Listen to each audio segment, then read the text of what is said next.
Hey everybody, upcoming interviews with a guy named Derek. He actually went through my hands-on cybersecurity program and ended up landing a job in management doing cybersecurity with no actual prior experience. He did a really good job preparing for his job hunt, actually executing the job hunt, and a really good job preparing for his interviews, both in terms of outreach and using ChatGPT. If you're spending all this energy to apply for jobs, you have to make sure that your actual resume makes sense and is good, because if you're putting in all this time, you want a good resume, right? Because that's just going to drastically improve your odds of, getting a job. And just use your resources, network. Don't be afraid to apply for anything. He ended up crushing his interview really, really hard, actually. So I think you will learn a lot from this video. So go ahead and put it on like 1.5x.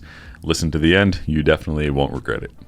I was going to join the Air Force, but I have a wife, and my wife actually got pregnant kind of close to, so the process was going to take a bit. I would have missed the birth of my second child, so it just didn't work out for me.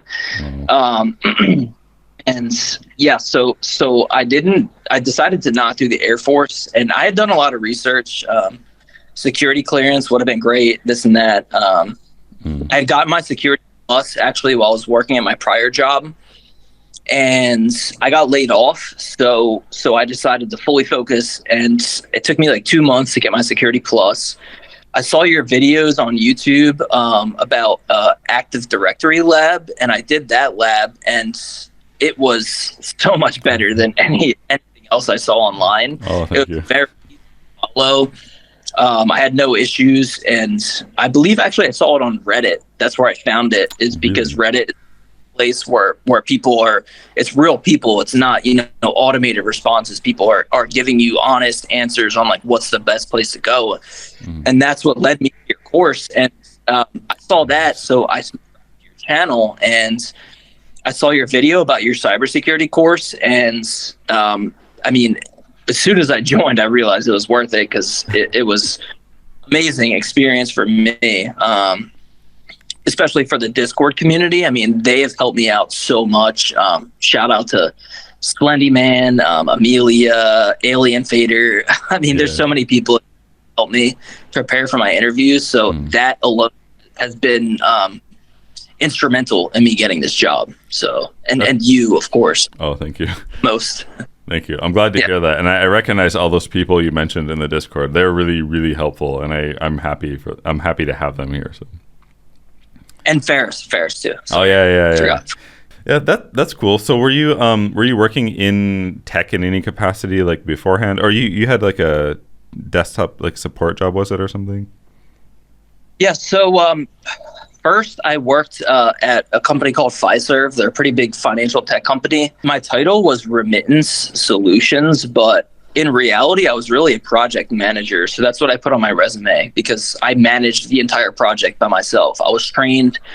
I processed anywhere from 50 million to 250 million and basically bank checks. And that was obviously good to put on my resume. And that's like something important too, is being able to like really demonstrate what you did and give a number to it, because the company I applied to is a bank, and they saw and I kind of just demonstrated how I'm dealing with sensitive information every day.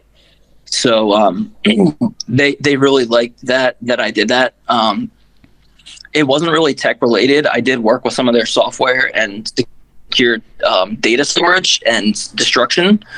But after that, I went into sales at AT&T, and I got promoted to more of a technical support role, where I would go to customers' houses and configure their routers, DirecTV, and I would also deal with iPhone and Android, but it was mostly sales. But I did all those things, so I mentioned that in my resume, because clearly, we're applying for IT jobs, so you have to illustrate what you did that's gonna, be relevant to what you're applying for. And my biggest accomplishment that I had with that job is I was actually number 1 in the country in sales in their busiest month of the year. So I always tried to shove that down the employer's throats for lack. like, I don't mean that disrespectfully, but like just try to push it out there because you're trying to sell yourself, right? So that was something I always tried to put in my interviews, and they seem to love that. Oh, yeah, that's cool. And other than that, I put your company. So, but yeah, oh, go ahead. yeah. Did you did the helping people in Discord, like the whole intern type thing? No, so, well, yeah. So basically, how I described it is my current role is I work for a cybersecurity learning program where I'm helping professionals from all different levels of their careers. And I think that that's beneficial because I'm helping people who are already some of them are already experts, you know, and I'm helping them in whatever ways they can, or I can. And I let them know that, you know, I'm building a SOC and a honey net on Azure using ChatGPT to develop custom KQL queries, which we all did. And I did on my own as well to try to, you know, just configure some on my own. And ChatGPT is what I mentioned a lot in the interview, and how it's instrumental in really streamlining any processes or anything you're trying to do, and really lowers the time that it takes to do anything. Yeah, so that's really well said, and that like really revolutionized like learning stuff and like ramping up and deploying stuff. Oh my God, it's so useful. Yeah.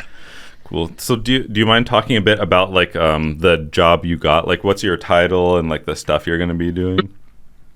Yeah, so I have it on my screen here. To be honest, they really didn't give a great explanation of the duties on the interview. But basically, so the first line that they had in the job description is responsible for planning, developing, and overseeing the bank's information security systems, identifies, develops, implements, and maintains security processes and practices throughout the organization to reduce risk. So the second thing I'll be doing is leading the incident response team. And then essentially I'll be doing an annual report to senior management, because it has to do a lot with compliance being a managerial role. So yeah, and the other thing is like they're really investing in me because they're giving me up to a whole year to shadow them. Wow, that's pretty good. And they're giving me a 20% raise once I get my CISSP. That's pretty good, honestly. Yeah. Yeah. Do you start studying for that? I have like that free CISSP deck. I don't know if you have it. Yeah. No, I did, and I told the hiring manager. She's actually taking over my role in addition to her, so she's been trying to really rush the whole process. She's been great. She's been really helpful and awesome. But she was happy to hear that I already started studying before they even offered it to me. Oh, that's so good. I know I would like to hear this as someone who hires people. I'm like, yeah, come on, like for sure. Yeah. And then you don't have to give like exact number, but can you talk about like the ballpark of the salary like you're starting and then after you get CISSP? Yeah, no problem with it. So initially on Indeed, it said 60 to 75,000. I know those numbers are kind of skewed. I tried to negotiate 75,000 because when I went to college, they taught me to always shoot for the highest one and then let them work their way up. So what they ended up offering me was 65,000, and then as soon as I pass my CISSP, I'll be at 75,000. Okay. Oh, that's pretty decent. Yeah. Cool. And then you don't have to be like, I live in Miami, but are you like in the East Coast or West Coast or like in the middle somewhere? So I was in New Jersey. I'm staying in South Carolina for now because I've been doing sales on the side, actually selling cybersecurity courses to military, which has actually been an awesome job, just helping soldiers out using the government's money. So I've been remote. So I've been in South Carolina, and then I'm moving to Indiana. And I think that's important to know, is being willing to relocate. I think I can't say for certain, but I like you said in the course, I mean, it really increases your chances of getting a job. And I think like getting an entry-level cyber job is so difficult right now that I think that doing that is really important for people, especially with no experience like I did. I just think that it opens way more doors than say you're in a rural town in the middle of nowhere. Like, the chances of you getting a job is slim to none. Yeah, and it's funny because I just made a video about this, like breaking down that whole like relocation process and how it makes sense in the long run. Because you can, like you said, you can get experience kind of soon, and that's worth a lot, right? Yeah, no, absolutely. Yeah, that's very cool, and that's like really decent, especially for the job is in Indiana, you said. Yes, it's actually pretty close to Kentucky. It's kind of on the border. Okay, yeah, that's a good, cool. So all those like interview and stuff was on Zoom or something like this, I'm assuming. Yeah, it was actually 3 interviews, 3 days in a row. And something I'll add too is, we're all human, right? So here's my process, right? I applied to 10 to 65. 65 is I did 65 applications one day, actually. So the funny thing is, this company, I thought they ghosted me. It's kind of like I kind of compare it to like an abusive relationship, right? Like, you hear the stories where, the girlfriend dumps the guy or the boyfriend dumps the girl and they go to the gym, right? That's their outlet. Well, my outlet for thinking that was I applied to 65 jobs the next day. I entire day applying to jobs. I had gotten like 4 interviews that next day, but ironically, this current job was one of the first 15 jobs I applied to. It just took them a very long time to get back to me. Oh, okay. Oh, that's interesting. Yeah, you applied to a lot of jobs, but ironically, it's like within the first 15, and they just ended up hiring you. That's so funny. Yeah, and I don't want people to think, that just because like. I don't want people to think that, you apply to a job, expect to hear back from them. Just don't completely discount the idea that they may return your call, essentially. You know what I mean? Yeah. And you're probably going to get a lot of stragglers like being like, hey, do you want to interview? At least like a few, because, if you apply that much, it takes them a while to get to your like application, Yeah, exactly. And once she contacted me and I saw the job description, I was like, okay, this job is amazing. So, and when I saw the description, that is when I decided, like, okay, and this is the point I was going to get to earlier is we're human, right? We're going to apply to a lot of jobs, but if you find one that really resonates with you, I highly suggest doing in-depth research. So she gave me the title of the person who was going to interview me next. I Googled his title. I looked him up on LinkedIn. I found his information. I found his prior jobs. I used to do day trading and stocks. And I found out that the guy that was interviewing me used to work at the Dallas Federal Reserve. And I brought it up in the interview. I was like, that's amazing. Like that. I mean, I was super excited to be able to talk to somebody who did that. And I think that, really impressed him, just the fact that I did my research.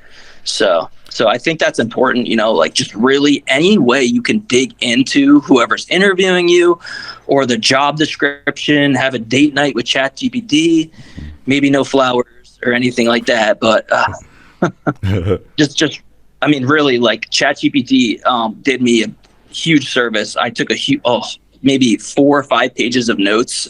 Any questions they might ask me about any of the job descriptions, it was, I mean, everything you've taught in the course, just it was amazing. I'm glad to hear this. And ChatGPT is so good for anyone who's watching. Like, I'm assuming, did you do something like you dumped like the job description in your like make me 50 interview questions or something like this, and it makes legit ones, right? Yeah. So I dumped the description, and then I broke it down piece by piece. I asked it to use line by line, like create me questions because this is a management level job. Like that's what I was saying before, is like when you realize something is a really good job description, like I highly suggest putting in every amount of effort you can, especially with little to no experience, because you're not the top candidate.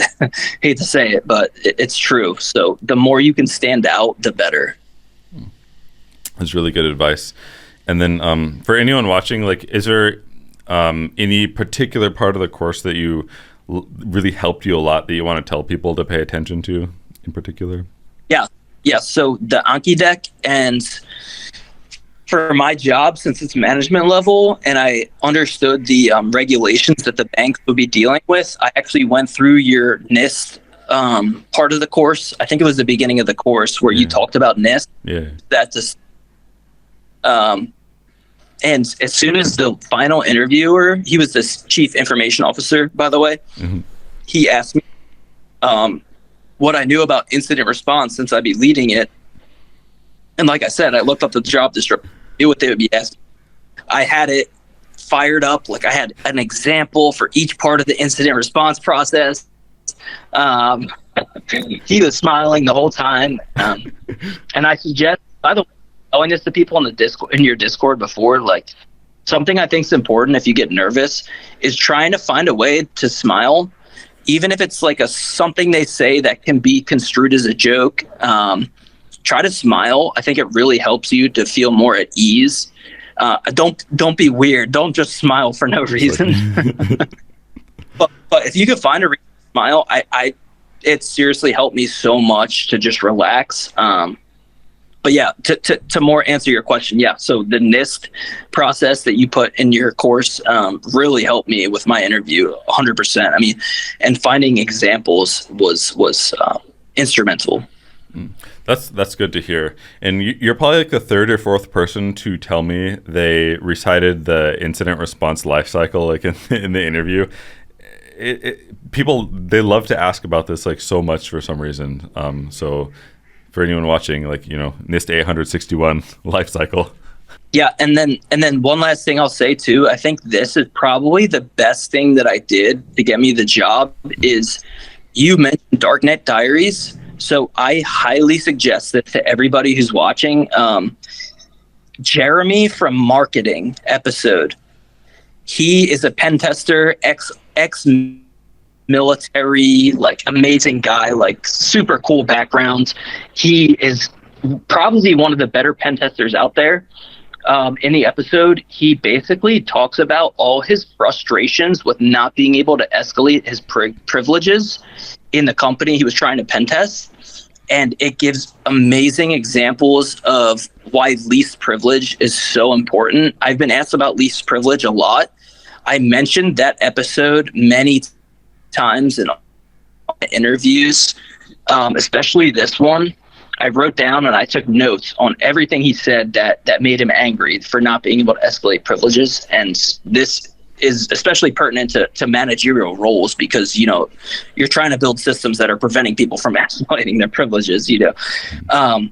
That I think was super pertinent. So I highly suggest that episode and, you know, writing down everything that made him angry. He gives extremely good examples. So Darknet Diaries, mention that in your interview because that shows that you're very interested in the field. I mean, with no prior experience, I really think that me showing how much I'm obsessed with cybersecurity is really what landed me the job because they knew they could invest in me because I wanted to, you know, build a career in the field. That's a very good point, and I'm glad we do this interview. I'm gonna like try to force people somehow to like retain and like watch this whole video because you said like so many useful things in here. I think it's gonna help people a lot. I totally agree, and that's like super resourceful of you using the Darknet Diaries episodes. That's very cool. Yeah, I mean, I just stumbled upon it because you showed me the episodes, and then I looked on Reddit. What are the best episodes? And a lot of mentioned that episode for especially learning. And I listened to it once, and I was like, "This episode's so good, I'm going to listen to it again." And the second time, I was just like, I mean, I should be taking notes because this is just insanely useful info. So That's funny. You make me curious. I need to listen to that again because I'll probably remember once I start listening to it, but I'll check it out. I guess the last kind of question, this isn't necessarily like related to the course or anything like this. I mean, it can be, but for anyone like watching who wants to get into cybersecurity, do you have any kind of single piece of advice for them, like get them in the right mindset or anything like this? So all I can say for myself is I had security plus I have a degree in risk management from a university. What Josh says in his course, I mean, he talks about it. I'm not trying to give away too much information, but the more skills you have, it really increases your marketability. But I had no prior experience in the field whatsoever. I had a degree that was unrelated. I mean, you can say it's related, but it was a business degree. It was actually risk management and insurance. I changed it to risk management because that's more pertinent to cybersecurity. And I think that, like, don't be afraid to change things to match, your skill set and your prior job, because in reality, you're just marketing yourself. And I hate to say it, but I don't think it's bad to, like, change your prior job titles, because you can learn all this information. And as long as you're willing and able to learn everything you need to be efficient at your job, I don't think there's anything wrong with it, especially if you have a passion for the field. And I don't think companies have a problem with it either. So, I think that's big. And really, like, your professional portfolio is huge. There were so many iterations to my resume. Every time I would get denied, if there was like 10 denies, 20 denies in a row, I would change my resume. I would look up and use the Discord. I mean, so many people have been so helpful. That's why I mentioned those names earlier. Like, they have given me feedback on my resume, and that's huge because, right, like, if you're spending all this energy to apply for jobs, you have to make sure that your actual resume makes sense and is good, because, like, if you're putting in all this time, like, you want a good resume, right? Because that's just going to drastically improve your odds of getting a job. And just use your resources, network. Don't be afraid to apply for anything. So the best keyword for searching for jobs for me was cybersecurity analyst. I found that SOC analyst had anywhere from 500 to 10,000 applicants. It's very difficult to break in. I'm not saying it's impossible, but I suggest cybersecurity analyst and apply for everything. Like, that's what I did. I applied for everything, and this was pretty much a middle management level job, and I got it with no experience.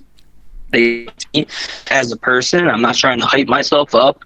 I think anybody can do this. You just have to be able to sell yourself. And I love the fact that companies are willing to invest money in someone to grow them as a person. It makes me want to stay with them as a company. So don't be afraid to apply for whatever you see that looks like will be a good fit for you.